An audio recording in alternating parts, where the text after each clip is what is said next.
যান দুর্ঘটনায় মর্মান্তিক মৃত্যু হল একই পরিবারের তিনজনের। মা, ছেলে ও দিদিমার এই মর্মান্তিক মৃত্যুর ঘটনায় গভীর শোকের ছায়া নেমে এসেছে উদয়পুরের রাজনগর এলাকায়। সংবাদে প্রকাশ, পিত্রা থেকে রাজনগর আসার পথে জলের ট্যাঙ্কের সঙ্গে মুখোমুখি ধাক্কা লেগে এই মৃত্যুর ঘটনা ঘটেছে।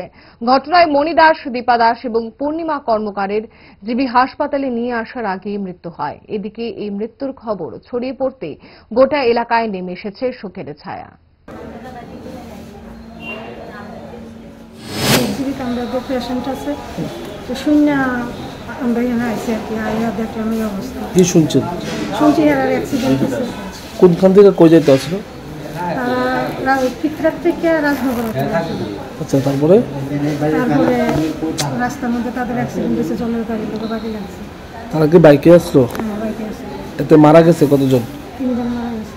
একই পরিবারের? একই পরিবার। তারা মা, মেয়ে, ছেলে। মা আর মেয়ে আর মেয়ের ছেলে। কোনখানে হয়েছে ঘটনাটা? এমনিতে ঘটনাটা হচ্ছে